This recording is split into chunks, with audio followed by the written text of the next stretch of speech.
गुरु प्यारे सात संगत जी, बड़े प्यार और सत्कार से कहना जी, धन निरंकार जी। सात संगत जी, दासी आप सभी के बीच एक छोटी सी विचार लेकर आई है सात संगत, आशा है प्रवान करेंगे। सात संगत जी, प्यार से कहना जी, धन निरंकार जी। सात संगत जी, हम सभी के जीवन में ऐसे क्षण आते हैं जब हमारी गहरी प्रार्थनाएं और मनोकामनाएं पूर्ण नहीं होती। सात संगत, हम निरंकार परमात्मा पर विश्वास रखते हैं, रोज प्रार्थना करते हैं, सेवा करते हैं, भक्ति में लीन रहते हैं। सात संगत, पर जब हमारी इच्छाएं पूरी नहीं होती तो मन में संदेह उठता है। सात संगत, क्या वाकई कोई सुन रहा है? क्या हमारी भक्ति सच्ची है? सात संगत, क्या परमात्मा को हमारी परवाह नहीं? सात संगत जी, ये कहानी सुधीर नाम के एक युवक की है जिसने भक्ति का मार्ग चुना था, पर जब उसकी एक बड़ी इच्छा पूरी नहीं हुई तो वो टूट गया। सात संगत, ये कहानी दर्शाती है कि भक्ति का असली अर्थ क्या है। सात संगत, और कैसे परमात्मा हमारी भलाई के लिए कभी कभी ना कहता है। सात संगत जी, सात संगत जी, सुधीर एक छोटे से गांव का रहने वाला था। उसका पालन पोषण एक धार्मिक परिवार में हुआ था। बचपन से ही उसके माता पिता ने उसे सिखाया था कि निरंकार सर्वशक्तिमान है, वही करता है जो हमारे लिए सबसे अच्छा होता है। सात संगत, हर सुबह सुधीर उठकर मंदिर में घंटी बजाता, झाड़ू लगाता और पूरे मन से औकार पर जाप करता। सात संगत जी, गांव वाले उसकी भक्ति से प्रभावित रहते। सात संगत, धीरे धीरे वो भजन मंडली में शामिल हो गया और आसपास के गांवों में सत्संग करने भी जाने लगा। सात संगत, उसका जीवन सादगी और संतोष से भरा था। सात संगत, लेकिन उसके मन में एक गहरी इच्छा थी। सात संगत, उसका सपना था शहर जाकर एक बड़ी नौकरी पाना, जिससे वो अपने माता पिता को बेहतर जीवन दे सके। सात संगत, सात संगत जी, सुधीर ने वर्षों की पढ़ाई और मेहनत के बाद एक प्रतिष्ठित सात संगत जी कंपनी में नौकरी के लिए आवेदन किया। सात संगत, उसे भरोसा था कि उसकी मेहनत और निरंकार की कृपा से वो चयनित होगा। नौकरी के लिए कैंप सात संगत जी, इंटरव्यू की तारीख जैसे ही तय हुई, सुधीर ने उपवास शुरू कर दिया। सात संगत, उसने 9 दिन तक केवल फलाहार किया। सात संगत, हर रोज सात संगत 108 बार जाप किया, निरंकार मेरी इच्छा पूरी करना। सात संगत जी, सात संगत जी, इंटरव्यू अच्छा लगा। सात संगत जी, सबने कहा तू तो तय है सुधीर। सात संगत जी, सुधीर का आत्मविश्वास और भक्ति दोनों चरम पे थे, लेकिन परिणाम आया और सुधीर चयनित नहीं हुआ। सात संगत, सुधीर जैसे पत्थर सा हो गया। वो कई दिनों तक सत्संग में नहीं गया, ना मंदिर, ना जाप, ना भजन। उसका मन कहता, मैंने सब कुछ किया फिर भी निरंकार ने मुझे ठुकरा दिया। सात संगत, क्या मेरी भक्ति सच्ची नहीं थी? एक दिन उसने अपने पुराने गुरुजी को पत्र लिखा। सात संगत, गुरुजी, मैं अब नहीं जानता कि परमात्मा है या नहीं। मैंने पूरी श्रद्धा से प्रार्थना की, फिर भी मेरी इच्छा पूरी नहीं हुई। सात संगत, मुझे लगता है भक्ति व्यर्थ है, कृपया मार्गदर्शन करे। सात संगत, सात संगत जी, गुरु का उत्तर। कुछ दिनों बाद गुरुजी गांव और सुधीर को पास बुलाया। वो बोले, सुधीर बेटा, क्या तू ये मानता है कि भक्ति कोई व्यापार है? सुधीर चौंका, नहीं गुरुजी, पर जब हम सच्चे दिल से मांगते हैं तो हमें मिलना चाहिए ना। गुरुजी मुस्कुराए। सात संगत, मान ले तूने एक खतरनाक रास्ते पर जाने के लिए परमात्मा से गाड़ी मांगी हो, पर वो नहीं मिली। सात संगत, क्या ये संभव नहीं कि निरंकार तुझे उस दुर्घटना से बचा रहा हो? सात संगत, सात संगत, सुधीर ने सिर झुकाया। बेटा, भक्ति का अर्थ ये नहीं कि जो चाहो वो मिल जाए। भक्ति का अर्थ है जो मिले उसमें भी परमात्मा को देखना। सात संगत, सात संगत जी, गुरु जी के शब्दों ने सुधीर के भीतर कुछ बदल दिया। वो फिर से सत्संग में जाने लगा, लेकिन अब उसकी भक्ति परिणाम पर नहीं, समर्पण पर आधारित थी। कुछ महीने बाद एक और कंपनी में मौका मिला साथ संगत। इस बार उसने तैयारी की, प्रार्थना की साथ संगत, लेकिन परिणाम की चिंता नहीं की। साथ संगत जी, उसने कहा, निरंकार, यदि ये मेरे लिए अच्छा है तो देना, नहीं तो जो तेरी मर्जी।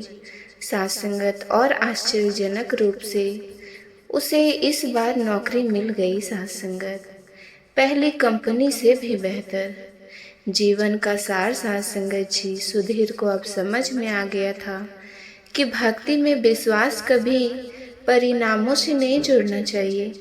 परमात्मा की कृपा हर स्थिति में होती है, चाहे हम उसे समझ पाएं या नहीं। साथ संगत जी, उसने एक दिन सत्संग में कहा, निरंकार वो नहीं जो हमारी हर इच्छा पूरी करे, बल्कि वो है जो हमें वो देता है साथ संगत, जो हमारे लिए सबसे बेहतर होता है साथ संगत जी, जब निरंकार हमारी इच्छा पूरी नहीं करते तो ये समझना जरूरी होता है कि उनकी योजना हमारी सोच से कई अधिक गहरी और व्यापक होती है साथ संगत।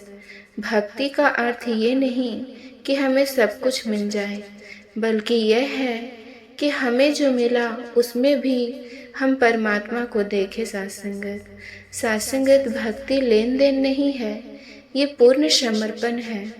जहाँ संदेह उठता है वहाँ समझ को जगा दे साथ संगत, और जहाँ समझ नहीं आए वहाँ विश्वास रखे साथ संगत जी, क्योंकि जो तू चाहे वो हर बार नहीं मिलेगा, पर जो मिलेगा उसमें तेरा भला ही होगा साथ संगत जी। जब निरंकार हमारी इच्छा पूरी नहीं करते तो भक्ति में संदेह आने लगता है साथ संगत जी। कंचन एक मध्य वर्गीय परिवार की होनहार लड़की थी।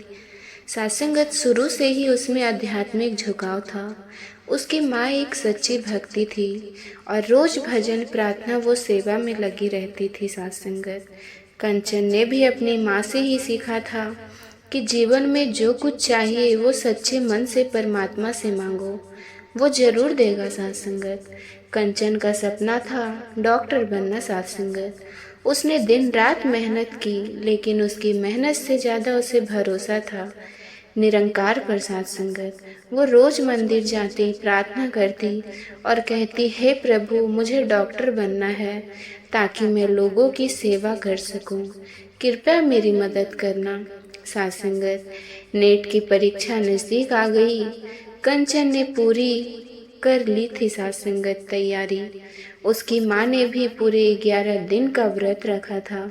कंचन का विश्वास था, मैंने मेहनत की है, प्रार्थना की है और सेवा की है, अब तो सफलता मिलनी ही चाहिए।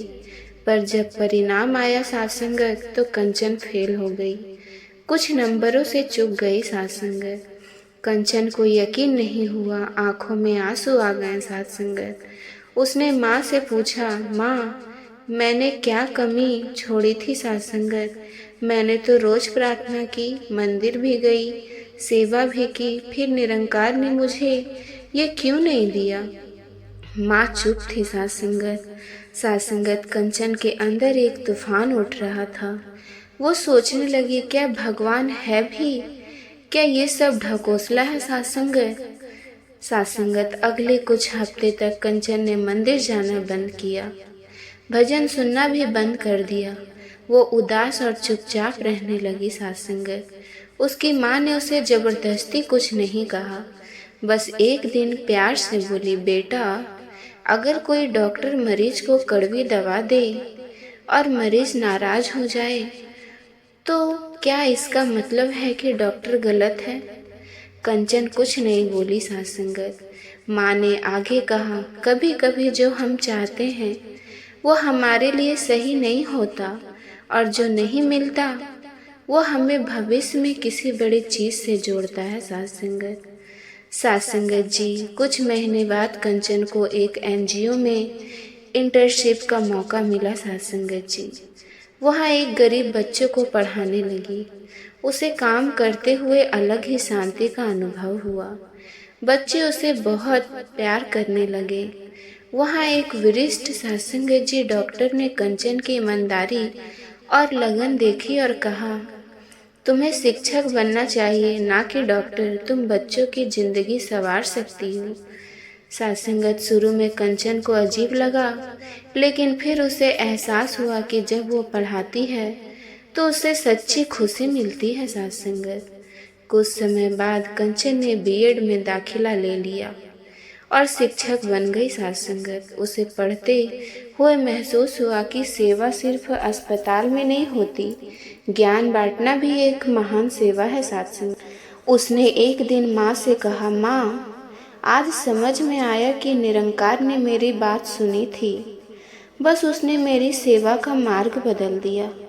माँ मुस्कुराई और बोली, सत्संगत, अब तो समझ गई है भक्ति का असली अर्थ। कंचन की कहानी हमें सिखाती है कि परमात्मा हमारी हर बात सुनता है, लेकिन वह वही देता है जो हमारे लिए सबसे उचित होता है। सत्संगत कभी कभी उसकी ना भी एक बड़ी हाँ होती है, जो हमें समय पर समझ में आती है। भक्ति परिणाम पर नहीं, समर्पण पर आधारित होनी चाहिए। सत्संगत जब निरंकार हमारी इच्छा पूरी नहीं करता, तब हमें संदेह नहीं, सत्संगत धैर्य रखना चाहिए, क्योंकि उसकी योजना हमारी कल्पना से कहीं बेहतर होती है। सत्संगत जी, आप जी को ये विचार पसंद आया हो सत्संगत जी, तो चैनल को सब्सक्राइब जरूर कीजिएगा। सत्संगत जी बड़े प्यार और सत्कार से कहना जी, धन्य निरंकार जी।